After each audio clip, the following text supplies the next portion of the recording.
Good morning and good afternoon, third and fourth graders.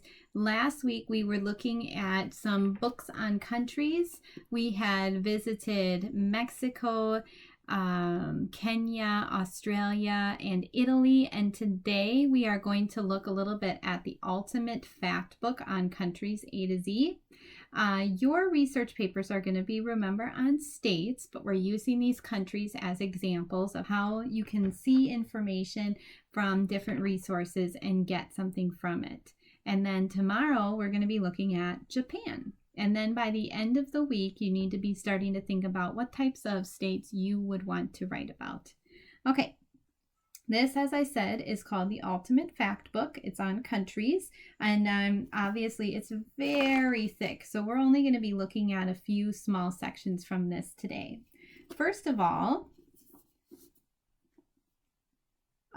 this was written by a kid when he was in middle school, and he won a contest.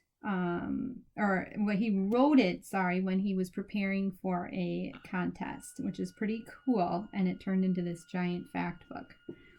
Okay, so we're going to look at page 9, first of all. Okay, this says something, it says things you need to know, so I'm just going to read a tiny bit from it really quick. Geography is a huge subject, as you probably have already discovered for yourself. It would be impossible to list every fact about every country, so I had to make some choices when I put my book together. I selected key things that I thought would help me study for the National Geographic Bee. Then I organized them in a way that made sense to me. Okay, so we looked up some information and made some organizational choices on it. Okay, first I listed each of the world's 195 independent countries in alphabetical order. Then I decided that facts I needed to know about each and organized them into 3 categories: physical, political, and environmental or economic. And we're on economic right now in social studies.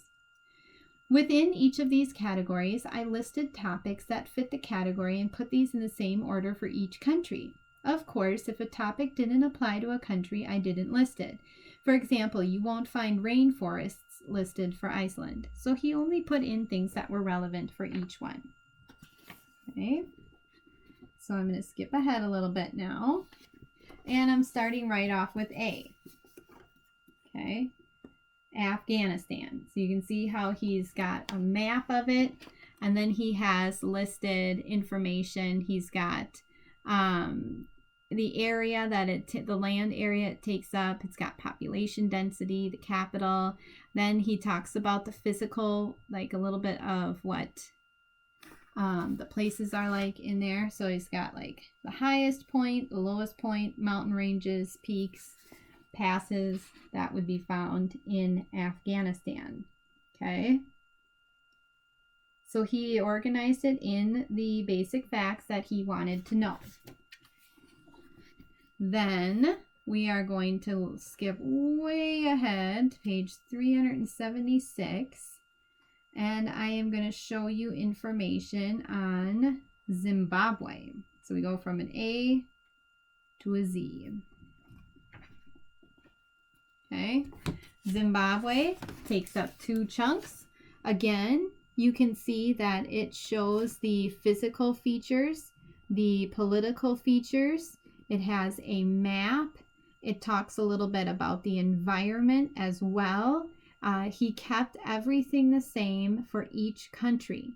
When you are writing about your papers in the coming weeks, you're going to need to start doing that same type of thing, getting it organized like that. So I'm going to read a couple of these basic facts on Zimbabwe. So Zimbabwe is in Africa. Population is 12,084,000. Capital is Harare. The highest physical point is in Inyangani. I might be messing that up.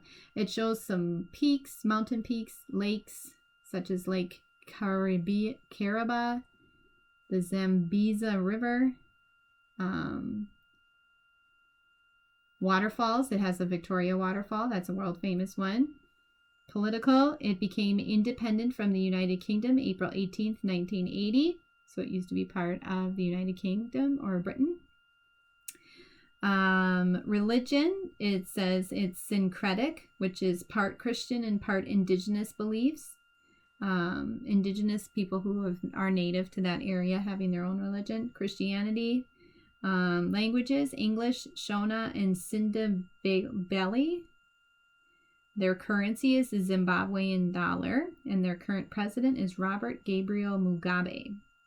Okay, and then their climate, it says it's tropical, rainy, dry seasons, natural resources, coal, ore, asbestos, gold, nickel, major exports, because that's kind of relates back to social studies, tobacco, gold, textiles, clothing, agricultural products, so things that they can farm, corn, cotton, tobacco, wheat, cattle, and then it shows natural hazards, droughts, floods, and severe storms. So it can go from droughts where there's like it's too dry to flooding, which is pretty crazy.